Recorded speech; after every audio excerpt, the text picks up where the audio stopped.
So this year's winner is Brigitte Giraud. She's a French author and journalist. She's published around a dozen works of novels, short story collections, memoir. She's no stranger to the Goncourt because she already won their short story prize back in 2007. She's also only the 13th woman to win the prize in its 120-year history. Was she a favorite to win?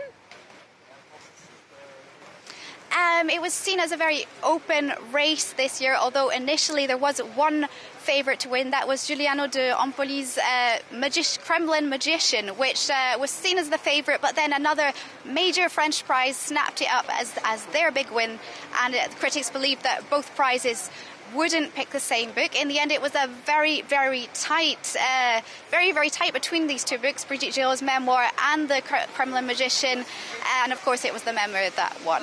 Tell us a bit more about her winning book, Vivre Vite, or Live Fast. What's it about? So it's a memoir centred around two elements, the death of the author's husband and their buying of a new home. And for the author, these two things are absolutely interconnected. His death by a motorbike accident took place just after they got the keys to this new home. Giraud writes from the perspective of 20 years later, and she takes us back on an investigation through his last few days, where she tries to really make sense of tragedy and find the root of the accident.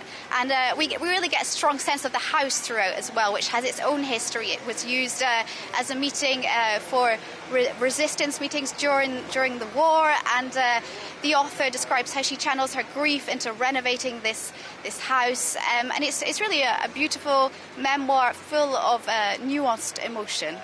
Kathy, tell us a bit more about the Goncourt Prize itself. It's huge here in France, but many of our international viewers, I'm guessing, don't know that much about it. Yes, so it's France's oldest and most prestigious literary prize. It dates back to 1903, and it always takes place at the historic Drouin restaurant behind me, where the Academy meet to have a gastronomic lunch and decide on the big winner between them to take a vote.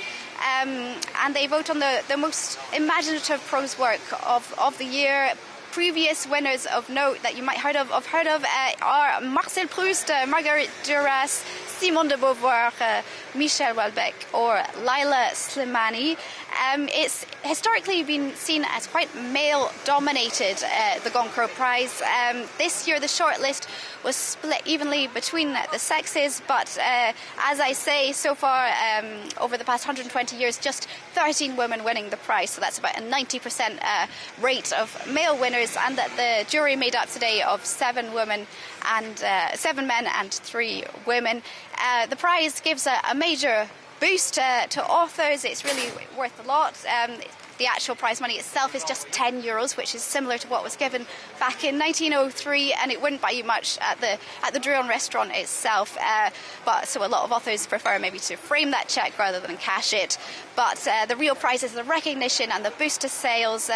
For example, last year's winner Mohamed Bougarsar sold 480,000 copies of his book. And to give you some perspective, the average novel sells usually just a few thousand copies.